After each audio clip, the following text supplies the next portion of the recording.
everybody. Welcome back to another episode of Random Conversations. I'm Danielle. And I'm Noel.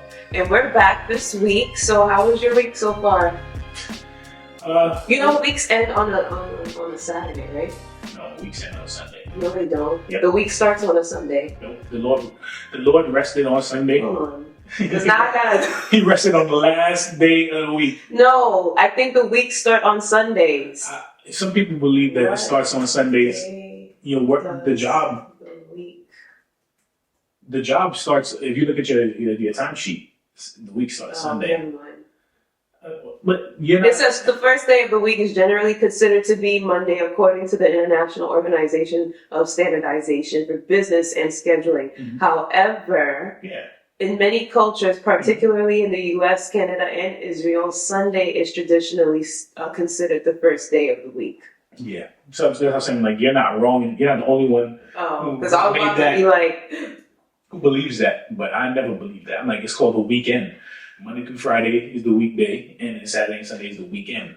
I mean, that's how I always saw it. And people don't consider Fridays... but hold on, you said Monday through Friday is the weekdays, right? Yeah, but Friday night start the weekend. You can't differentiate. I just did. You cannot differentiate. Yeah, you can. You have to put into consideration the whole entire day. Don't attack my personal beliefs. Talk about Friday night is the weekend. No, it's not. Friday night is the weekend. You're still in the weekdays. We're not relitigating this. All right, you lost. No. We went to everybody. No. And they agreed. He asked a few people. They're like, oh, because they all have the same type of mindset. The weekend starts Friday night. Anyway, your week was good so far? It was cool, typical regular ass week. This is the highlight of the week, and be able to speak to you guys and speak to you. Yeah. So this is what I look forward to every day, every week. Okay. Mm-hmm. All right. What about you? My week was okay. Mm-hmm. It was okay. That's all I got to say about that. I think we cutting this. No, we don't have to cut anything. We gotta work. We don't have to cut a thing. There's some certain highlights that I've had. Like what? Did the Knicks win? Yeah, we got Jose Alvarado. And we got the dude from San Antonio, the one with the not crazy hair. He just dyes his hair different colors. I think his name is Jeremy Shohan. Dennis Rodman Jr., I don't know. You've seen him. He used to be on the Spurs, and the Spurs, I don't know if they cut him or they just released him. But he signed with the Knicks, and now he's with us. But he's like a good defender. So you got that backcourt with Jose Alvarado and him and... Wait, Jose Alvarado starts? No, he's on the bench. He comes off the bench. He doesn't start. Josh Hart starts? Josh Hart starts. So basically they got another Josh Hart back, because I feel like him and Jose Alvarado is kind of like the same player. They both hard-nosed hustle players. But what's his name? Jose Alvarado is more of like a ball hunter. Like, he's the one that be coming up behind you. You don't even know he's coming, and he pokes the ball. Next thing you know, he's running off with it the other way. What I'm saying is, Josh Hart, when he originally came to the Knicks, he wasn't a starter. He was like a six-man. He was a six-man. He was on the bench. And then they made him a starter, so they needed to replace that. And they replaced that with Alvarado. I feel like that they were able to get somebody with the same characteristics of the team. Mm-hmm. You know what I'm saying? And get somebody very close to what they were missing. Yeah. Right? So I think that's a plus. But is it going to put him over the hump for a championship? I don't know. We'll see. About that. We shall see. So now I'm going to get into the topics that we have for today. So I was scrolling through Instagram like I usually do, Instagram or TikTok, and I came across a story. There's an influencer by the name of Amani. I think her podcast is called Amani Talks. And she shared a story of, well, not a story, but she just shared an example saying that she left a good man. And basically, after leaving that good man, she found her husband. So she's encouraging people, if they don't meet up to your standards or if there's no type of chemistry, you could leave that person, no matter how good they are, and find someone who's your husband. And she's engaged right now. So she found that person. And the thing that I guess brought it to more attention is that Lori Harvey actually commented and saying congratulations and basically agreeing with her sentiment. How do I hear your opinion before I share what I think? I'm like, well, of course, Lori Harvey would, support that take, right? She's spent her entire adult life trading up, right, in her eyes. But I think that it's a message that can be detrimental to a lot of women, because I feel like, one, you don't really know what she said, that she left a good man to get with the man of her dreams, basically, right?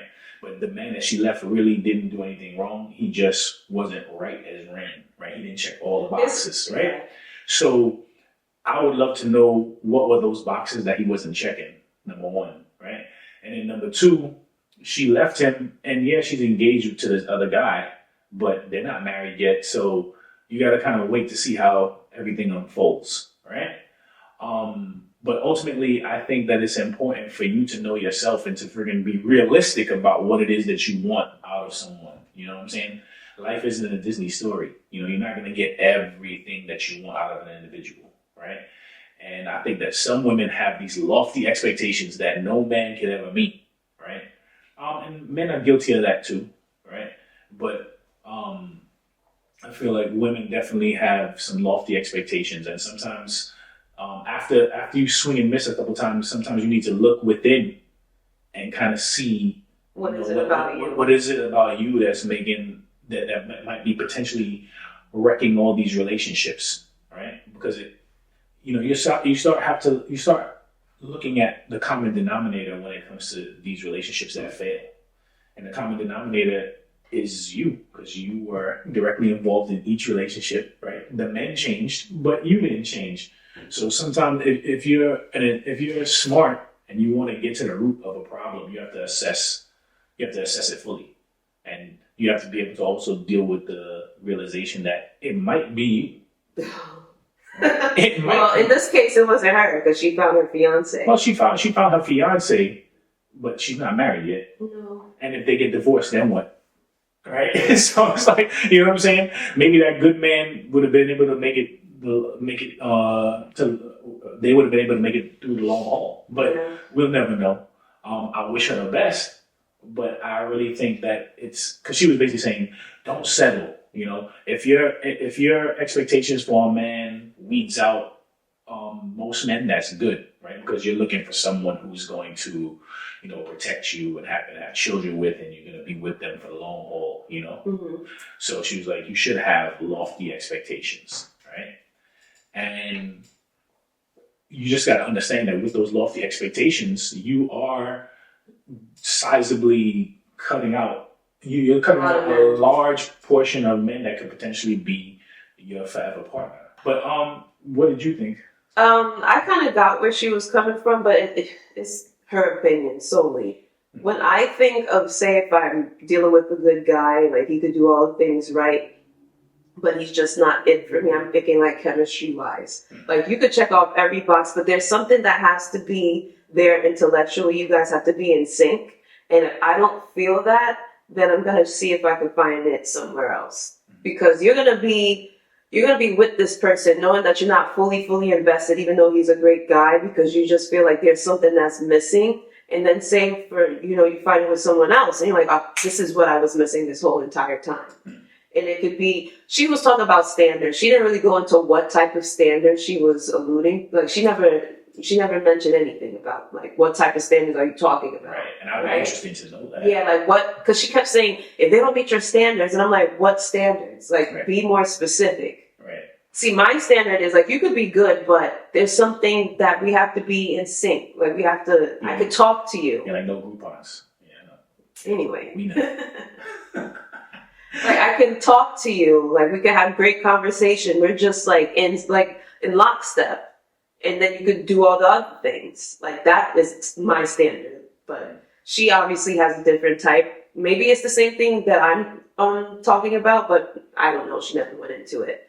Lori Harvey, she agreed, and I could see why, because she had great men in her past, and I don't know if she's still great men from the outside looking in. Yeah, because everybody was like, "Oh, Michael B. Jordan, why would you decide not to move forward?" You don't know what it was. Maybe it was that connection that she was looking for. Like, yeah, he was a good guy, but there's a connection that you have to have with someone in order to really, really make it work. And if it's not there, you're going to be like, I don't want to waste this man's time because I'm not it. And she probably found it with the person she's dealing with right now. So that's where I like, if you don't feel intellectually in sync with that person, then it's a no, because it's always going to be playing in your mind. That's where I'm coming from with that. I mean, ultimately, she was saying don't settle. What I'm trying to say is, be realistic in what you desire from a man, right? Like if they're checking every box, but he's not necessarily making the bucks that you think he should be making, you know, like. And it could be financial too. Like he could be great, but he just doesn't make enough money for you. Right, and that's like so. I'll give you a for instance. So my wife and I have this friend, right, and she's pretty well off. Like she's like a lawyer. She'd be making like $200K, right? So she has this man, right? And the man, he makes good money. You know, the median income in this country is like 63,000. He makes about like 85, something like that, right? So he makes decent money, right? But because she makes so much money and she wants to do certain things, right? You know, she feels she treats him as if he's less than. You know what I'm saying?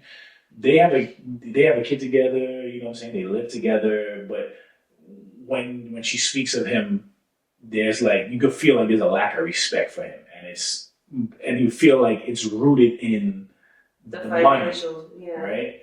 And so some women, it's like they can't get past that. Like this guy can be great, you know, he's a provider. You don't second guess for a minute that when y'all out that he's not going to protect you.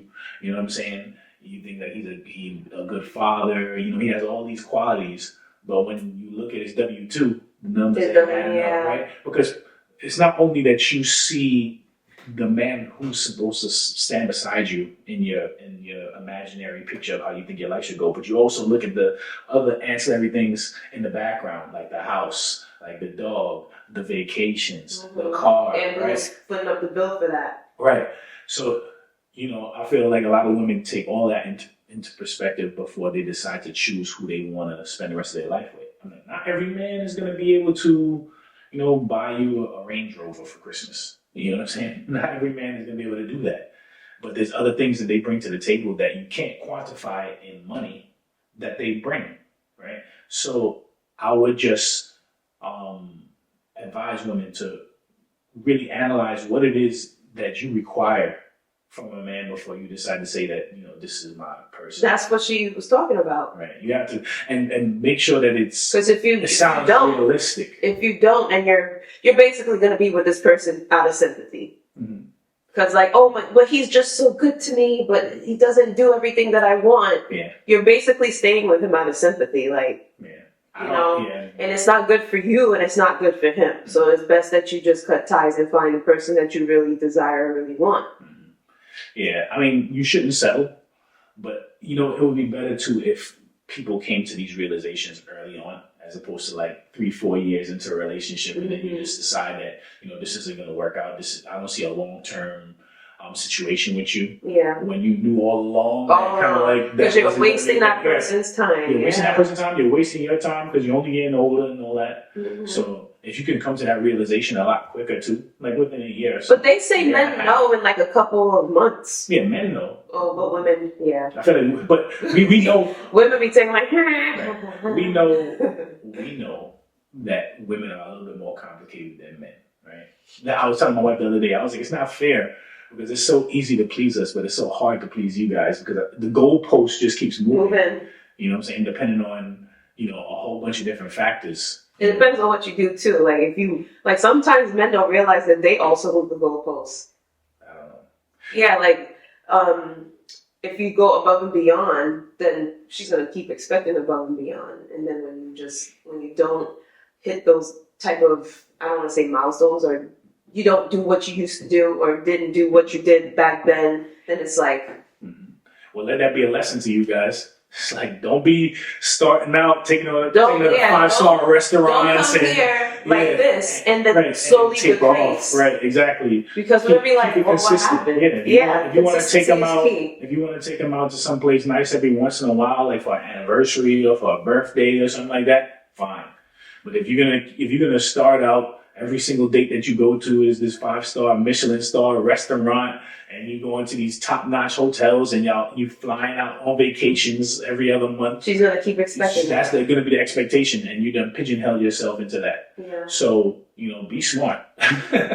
Use your brain. Don't be mad when she break up with you after the fact because she got accustomed to the way you were treating her and then you want to turn around and say, she's a gold digger, this and that. Don't try to pick nobody up when it's tax season, when you get all your money. And that's the thing. A lot of men, they show out during tax season. A lot of men are so insecure within themselves that they try to speak the love language of money, right? So they try to show you how much they can do for you. But women don't make it easier either, right? Because there's women out there who basically show us out all the time that if you don't have the money, then I'm not dealing with you. Right, but don't deal with them. There's so many women out there. But then their standards are high as well. They don't want no, I don't want to say dust, but they don't want no regular. Some guys, like their bank account and what they want are two totally different things. Mm-hmm.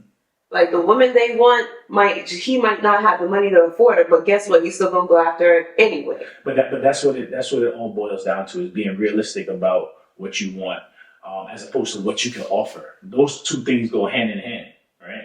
You can't want Halle Berry and you working at a bodega. You know what I'm saying? You don't even own it. Unless she's a dime a dozen and don't care about the money you make. Right. Like, let's be realistic. Yeah. You know? All right. So I'm gonna switch gears real quick. Mm-hmm. So Gene Simmons, who I don't know if you guys know, he's a part of a rock band called Kiss. He's I think the lead singer. Mm-hmm. He was on an interview and he believes that hip hop has no place in the Rock and Roll Hall of Fame. He went into and he said him and Ice Cube got into it a little bit, saying that Ice Cube basically said, yeah, we have a place in the Rock and Roll Hall of Fame. Like everything is derived from us, meaning Black folks. Right, but it's the Rock and Roll Hall of Fame. Yeah, and he doesn't feel like, he's like, I'm not from the ghetto. I don't make music like this. So why should it be, I make rock and roll, so why should hip hop, who he, I guess, deems as coming from a ghetto place, be placed into the Rock and Roll Hall of Fame? Mm-hmm. You had some opinions on that. Yeah.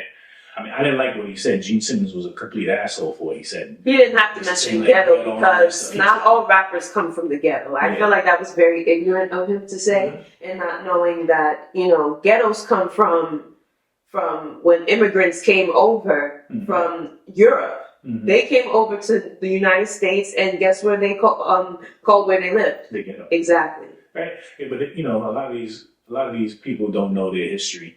But Gene Simmons, he's a reflection of the age and time in which he grew up in. Yeah. Right? I'm not really surprised that an old white man would say something like that. But it did make me think. I'm like, why don't we have a hip hop Hall of Fame? Why do we have a Rock and Roll Hall of Fame? Hip hop is not derived from rock and roll, right?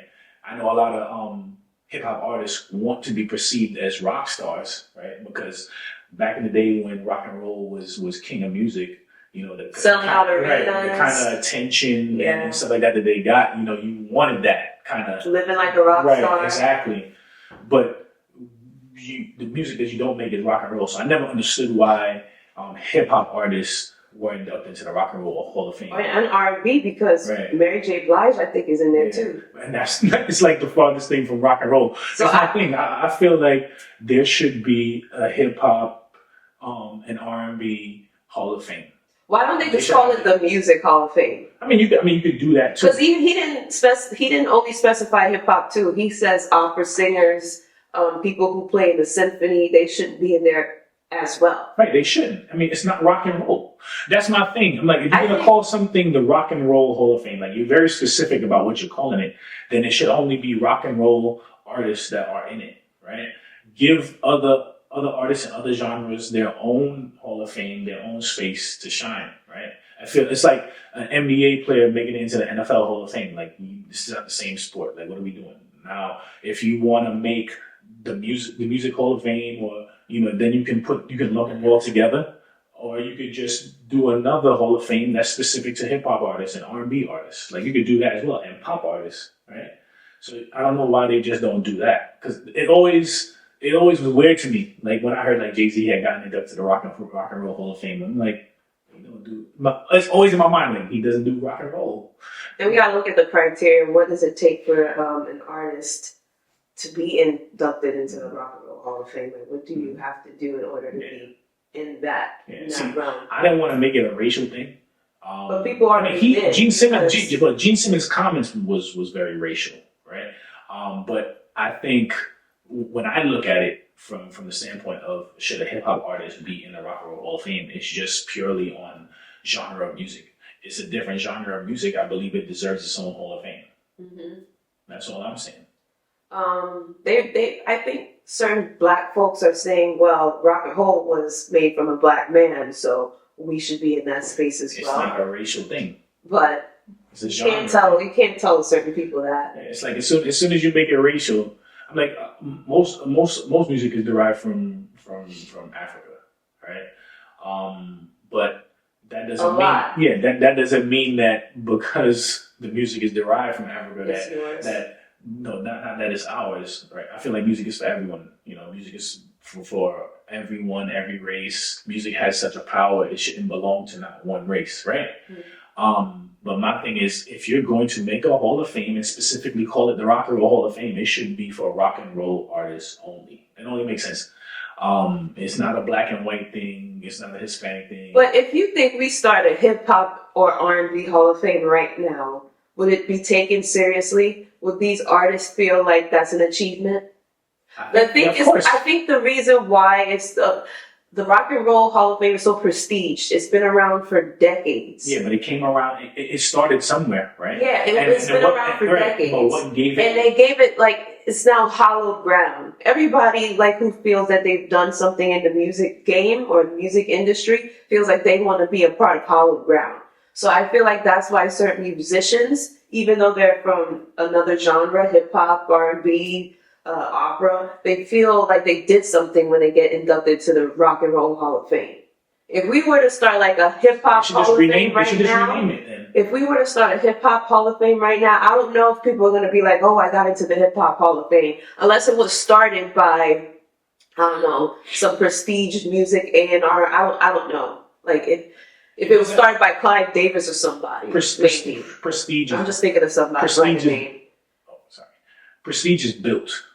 Right, the Rock and Roll Hall of Fame. But we have so many people right now. The Rock and Roll Hall of Fame at one point in time was not considered. Rock and roll started in the 50s. Right, but let me see what year the Rock and Roll Hall of Fame started. Right, but because the type of music, you think that type of music was around for very long? Not really. No, from the 50s. Right, but what I'm saying to you is because you keep saying that it's hallowed ground, this and the third, and that doesn't. To me, that's not a legitimate reason as to why not to start a hip hop Hall of Fame. You can make it just as prestigious and hallowed and be seen and make it be seen. It started in 1983. Right. So you guys are fighting for something that's 30 years old. Yeah, but it's the way that people see it. It's oh, we got into the Rock and Roll Hall of Fame. It's very prestigious. Right. Is what I'm trying to say. What I'll tell you is Harvard was just a school at one point in time. And now it's prestigious. But I don't know if the musicians today, and most of them don't even care about most of them that would have been inducted to the Hip Hop Hall of Fame or the R&B Hall of Fame, the really prestigious ones are gone. They're dead. Right, but they could go in posthumously. But I don't know if it'll be held to such a prestigious honor right now because. Why would you think that? At one point in time, the Rock and Roll Hall of Fame was not seen as what it is. You keep telling me about something. The BET Awards. You telling me about look at the NFL, right? The NFL was not the top sport in America once upon a time. It used to be baseball, but right? But it is and now it is not exactly. But thank you. You're not getting my point. You're not getting my point. What I'm saying is that the Hip Hop Hall of Fame the Hip Hop Hall of Fame can be what you think it could be in a few years. Of course, it has to build up its cachet. Look at the BET Awards. Yeah, it came out hot. But every year since then, it's been going down and down. The top R&B and hip hop artists don't even come to the BET Awards anymore. The BET Awards is like the MTV Music Awards. It's like a fluff show. It's not a real award. People want to play. They want to. They do it for Grammys. They used to be, and I feel like that's how they're going to equate. If people were to start the Hip Hop Hall of Fame, they would feel like. It's like another BET award. No, I hope that's not the case. I would like to see that. But I just hope that when we start something, we continue to make it even more better than what it was the previous year. But the way to hear you speak is you don't think that you don't think that can happen. I hope it does. You're telling me about how people are going to look at it and perceive it. I'm like, no. I don't know. I just feel like it would be nice if people will perceive it greatly. but I just don't know. I do know. I feel like people would perceive it greatly. This is a place where the greats of hip hop will be recognized, right, and fully recognized. You won't feel like you're just you're in here as a DEI, right? I don't think they put them in there as a right. DEI. No, but when you hear because the type of artists that they put, the type of hip hop and R&B artists that they put in there, they're great and they transcend all genres. And maybe that's why they get inducted to the Hall of Fame, because they transcend all genres. It's the rock and roll Hall of Fame. And they also listen to hip hop. They listen to Outkast. They listen to A Tribe Called Quest. They're not rock and roll artists. But people that's what it is. They're not people who are part of people who like to listen to rock and roll, and those people who induct those type of people also listen to the hip hop. Right. artists. So then why don't the people who are in charge of the Rock and Roll Hall of Fame create a hip hop Hall of Fame? That's what I'm And saying. give Maybe the they can. If it came from a set of people that have the power to do so, Where else maybe would it it would come be taking. from? You think somebody Well, working? why haven't they done it yet? Right, because Why do you think they haven't done it yet? how many conversations have you seen about it? They could have done it already if they really wanted to. But where's the conversation, right? We're talking about If they never had a conversation about it, that means they have no interest in doing it. No, but we're having a conversation now, and I'm pretty sure that we're not the only ones in America. Then why haven't they done it yet? Don't you think they would have started it yet? I just said we're having a conversation now. I'm talking about those type of people that have the power to start it. People don't do anything unless there's some sort of clamoring for it. If people maybe start now that Gene Simmons said what he said, and I'm pretty sure he's not the only musician that feels that. 100%. Maybe there'll be some type of the Rock and Roll Hall of Fame would be for rock and roll artists. I don't think that's a crazy take. Hip hop should have its own Hall of Fame. You know, these are not to take anything away from the artists, right? But you're not a rock and roll star, and ultimately, you know, the Rock and Roll Hall of Fame wouldn't even be nothing to really to pay attention to anymore, because most of the artists going in now are artists like hip hop artists, R&B artists, or whatnot. No, right? There's a mixture. There's still a lot of rock artists that go in there. What rock artists? I don't hear any. The last group that went in there, it was more rock than R&B or hip hop. Right, I think the only hip hop artist that got in last year, if I'm wrong, is Outkast. And I think Cyndi Lauper went in, and there's a few other rock artists or rock bands that got inducted. Right, rock bands deserve to be in there. They shouldn't be fine. That would be crazy to me as a rock artist on the ballot to make it into the Rock and Roll Hall of Fame, and I get bounced out by a rap artist. I'd be like, but that's not rock and roll. Anyway. You know what I'm saying? Like, maybe they're having discussions now that he said what he said, and I'm pretty sure there's people privately sending messages saying, "Oh, why is hip hop artists getting inducted?" And there's a band that's been great that's still being considered. Maybe they're having discussions. I don't know. Makes sense. I feel like if they wanted to, they would have done it already. Okay, so it's like slavery. It's like, okay, don't even equate. No, you can, because you're talking about if you wanted to, you'd have done it already. How long has something perpetuated before you finally get changed? More advanced. No, you're talking like things don't change. You're talking craziness. I'm not talking craziness. Everything changes.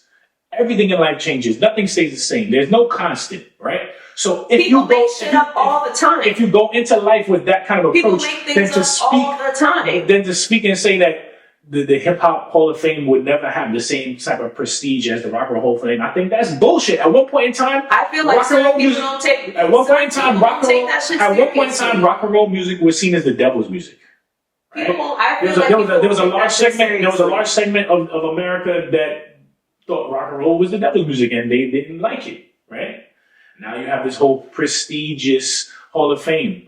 You can't tell me that hip hop can't have that same prestige. Hip hop is worldwide, right? If it's done right, it'll be as prestigious. That's what I said. I said it will have to take like a group of prestigious people or people who have the power to do something that's the only in order for them to take it seriously. So, but that's like a nothing burger statement, because who would be the one to take on that? Right? It's not going to be some random person. Exactly. And I'm saying, like, if they wanted to, they would have done it already. That's my opinion. If they wanted to, they would have done it already. Right, That's how I feel. In a few years, we could revisit this conversation when there is a hip hop hall. All right, and then you're gonna be like, well, and then I would be so wrong. much for, you know. And then I would be proved wrong. I don't have a problem saying that I'm wrong. I would be proved wrong. Well, it won't be the first time on this podcast. Oh yeah, and you've been proved wrong too. Yeah. So I'm switching gears again. Yeah, switch. Yeah, let's switch. Because you out here making me look crazy, and that's not. We not finna do that. Because I stand behind what I say. Good. What? I said good. Okay. So all right. So a couple weeks ago, I don't know if you guys know, but Evelyn Lozada and her daughter Shanice have a podcast, and on that podcast, she had the game. Well, they had the game. The game so happens to be Shanice's son's father. And they were discussing like co-parenting relationship and how he is with his son and how he learned about her pregnancy. So there's this one comment, I think I had shared this with you. So the game said, you know, when you see a baddie, the first thing that comes to a man's mind is, oh, I'm gonna get her pregnant. So everybody was like, what the hell? What do you mean? And watching that podcast, or the clips of the podcast that I saw, her voice was shaking. And I just felt so bad because you could tell like that's not the type of relationship that she wanted with this man. She wanted to be a cohesive family unit. She didn't want to have a baby daddy. But him, on the other hand, he might not have thought that way. He might have thought the same way that he just told her, like, oh, I see a baddie, I'm going to get her pregnant. The man got a track record. Yeah, and like he has 3 kids, but I think his first son is with the girlfriend at the time, but his last 2 were with his fiance, his ex-fiance. Mm-hmm. And now he has this one with Shanice, who's Evelyn Lozada's daughter. Mm-hmm. Obviously, they're not together, but they do seem to have a good co-parenting relationship, which is good. But you could tell by her demeanor and the way she would answer certain questions that that's not the type of relationship that she wanted with this man. Well, when he made the comment that when you see a baddie, you just think like, I'm gonna get her pregnant, and then she responded by saying, "Oh, so you gamed me?" Yeah. And you know what I'm saying? Like you saw me, and that's what you wanted to do. And she kind of was saying that he spoke it into existence. Somewhere, she spoke. Right? She said that he spoke the baby into existence, right, because they did talk about children. Right. My thing is, this is a perfect example of a man who, you know, he's damn near 50, so biologically he's getting older, but the mind state isn't maturing at the same rate as his age, right? Because there was a point in time when I was younger, you would hear that stuff, you know, amongst your friends, like you talk like, oh, you know, I'll get her pregnant or whatever, right? Because there was this thought that you get a bad chick pregnant, you know, she's yours forever, no matter what, even if you break up, right? Well, they call it trapping. Right, and some dudes, well, normally when you think of trapping it, you normally think of it the other way around, where but men trap women too, right?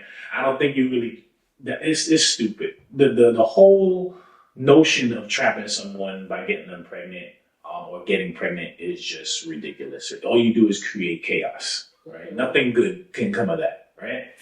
Case in point, she doesn't seem very happy with how everything turned out, right? I'm pretty sure she didn't expect to be a baby mama, which is why she didn't get pregnant until she was 32 years old, right? Yeah, she tried to wait. Yeah, she waited. She found somebody who she thought was her person. She got pregnant, and to her own words, she got gamed. Potentially, she got gamed, right?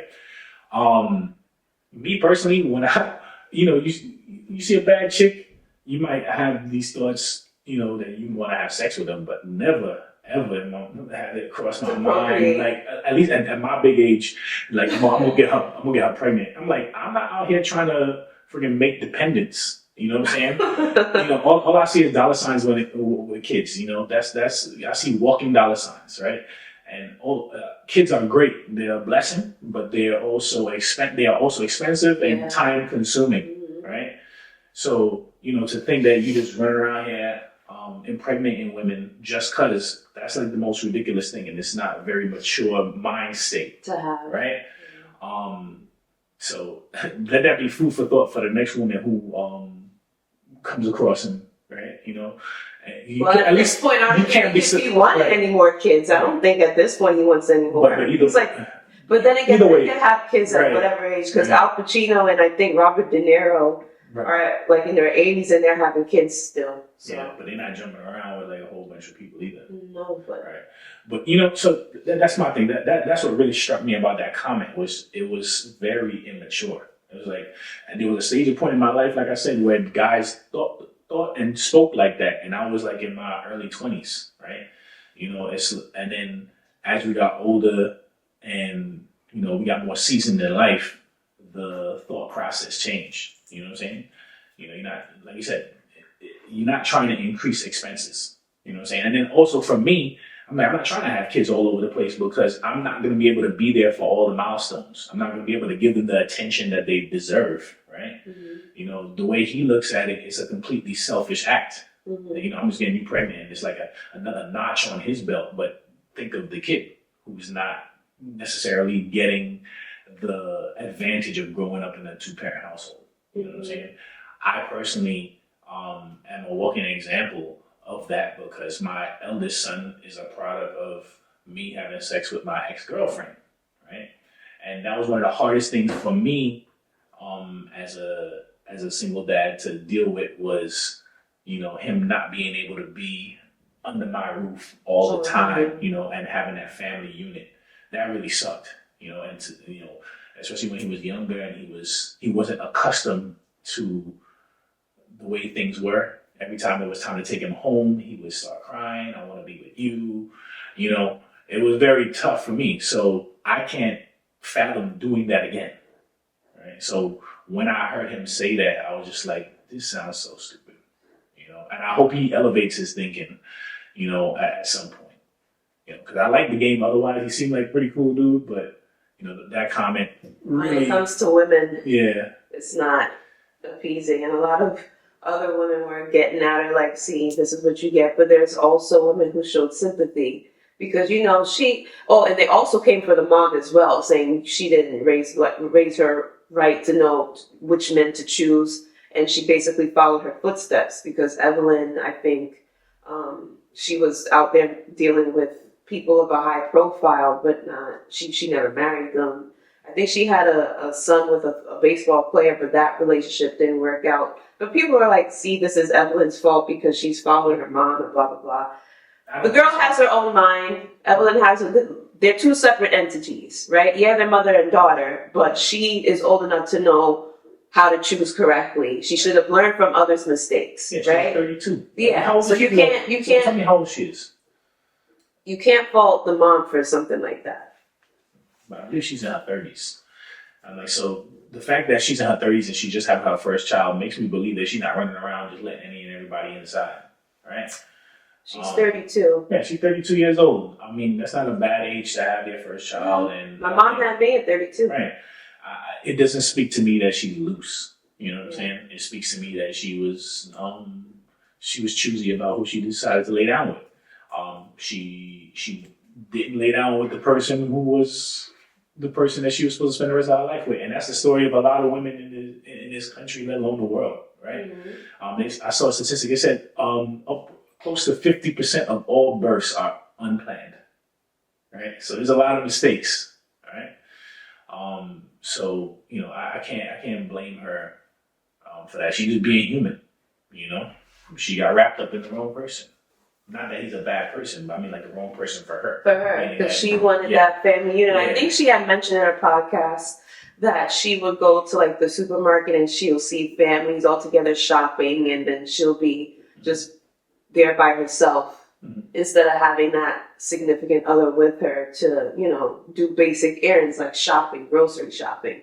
So I do feel bad that she feels that way, but I feel like somebody out there will take her seriously and give her the family unit that she wants, especially at this age, because she's in her early 30s. At this time, some women are thinking about that. And she seems like one of those that are thinking like, you know, it's time for me to settle down and to have my own. Well, let it be a lesson. Let it be a lesson to her, you know? Yeah. Lesson learned. Yeah. Okay. That was fast. Actually, when you were talking, I was sitting here Googling the Hip Hop Hall of Fame, right? So there is one that they created, I think back in 1995. It started in Sylvia, I believe. Sylvia's meaning like that I don't know if it's that restaurant, but they said it started at Sylvia's. And now it's like a museum / Hall of Fame, but it's not what the Rock and Roll Hall of Fame was. We'll get there. Rock and Roll Hall of Fame has about a decade on it. What the hip hop artists need to do. It's at Sylvia's in Harlem. Yeah. What the hip hop artists need to do is they need to. That's what I'm saying. They need to. They're clamoring. I don't want to say they're clamoring, they have to, but they're more focused and getting to the other Hall of Fame than instead of building the one that already exists up. I don't even think that I don't think that a lot of hip hop artists get into. That's why I say thinking that. Oh, I want to get into the Rock and Roll Hall of Fame. They don't. Right. But so once their career is over and they feel like they did a lot of people they sit back and think of all the accolades they've accrued over time. Mm-hmm. Grammys is one. Did I get inducted to any type of Hall of Fame is another. Right. Hey, so there's one that exists. But they need to push that more. And that's why I said what I said. No, I think that it'll be pushed more because we need. Maybe the comments that were made will really piss somebody off who has the power to make more influence into this. There's too many rich and powerful black individuals. That's why I was saying, I feel like if they wanted to, they would have done it. Or that's why I think it'll happen. Maybe the person who needs to care about it hasn't come along yet. Somebody will come and will make it what it's supposed to be. We'll bring it to prestige. Okay, right? We'll see. I do believe that. I still believe.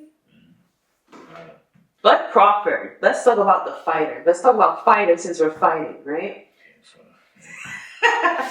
So Terrence Bud Crawford was on the Pivot podcast a couple weeks ago. And he was asked what type of money he would take or the price that he would take to go back into the ring and fight, since he said he is retired. He declared that he retired after his fight with Canelo Alvarez. So they were throwing amounts at him, 40 million, 80 million, 100 million, and what's his name? Channing Crowder? Mm-hmm. What did he say? Oh, yeah. So Channing Crowder was like, you wouldn't go back for 100 million? And Bud was like, no. He said, because, I'd be selling my soul. Yeah. And Crowder was like, for 100 million, you could have my soul. Yeah. And then Bud Crawford says, that shows the type of character you have. Yeah. Or it shows the type of man that you are. Yeah. That you would sell your soul for $100 million. And that clip went viral. Mm-hmm. And I'm pretty sure, I didn't look at all the comments and see what the public reaction was. I did see the actual clip come through my feed a few times, but I never really cared to look into the comments to see what the public is saying. But I'm pretty sure they were coming at Channing Crowder for the type of message he's sending out there that he would take $100 million to go back into the ring after he declared that he's retired. Mm-hmm. But this is something you really wanted to get into. So. Yeah, because I feel like, you got that hustler culture, hustler mentality, right? Mm-hmm. And it's like you do anything for a buck, You're not really looking for your passion. You're just looking for something to do that's going to make you money. Like at one point in time, the craze was real estate. Everybody wanted to get into real estate because it was going to make you a bunch of money, right? Yeah. Lo and behold, you realize that getting into real estate is a lot of friggin' work, right? And pass a bunch of tests. And very, very time consuming. And so people dropped it. And then, everybody's like looking for the next, the next thing that everybody's into to try to make a quick buck. That's why all those damn pyramid schemes existed. They still exist to this day because there's always a fool who's willing to do whatever they need to do to freaking make a buck, right? And that's my issue with what Channing said, because he that comment made us look so bad, but I loved how Bud responded because it also, in the same breath, showed that we don't all think the same. Yeah. And you always hear being black is not a monolith, meaning there's not one way to be black. And I appreciated what he said because it needs to be shown that there's black people who have integrity and they're not gonna freaking pimp themselves out for a certain amount of money. Channing was saying that everybody has their price. And I think certain things you just can't negotiate on, right? Once you do that, once you pass that Rubicon, you do anything. And once they know that you'll do anything, they'll make you out to look like a damn fool. Yeah. What do you think? I felt the same way you did. Like you said, black people they're not a monolith. And I think I pointed that out in my last segment.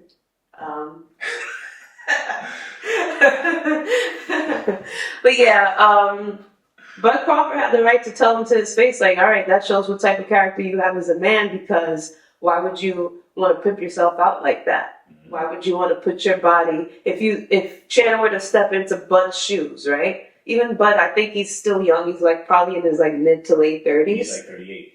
Yeah, like he didn't beat everybody. I think he's undefeated. 42-0, I think. Yeah, he's undefeated. He probably was like, you know what, let me give my body a rest. I don't even care about the money. That goes to show what type of person you are. You just fighting out here just to get money all the time. You're not putting yourself first. You're putting that dollar first. And what they say, money is the root of all evil. Right. Why give somebody the blueprint on how to control you? Right? You know what I'm saying? Just as like a dog with a bone. Exactly. You know, you just waving in front in of that your face face. and you dancing like an idiot. You know what I'm saying? Yeah.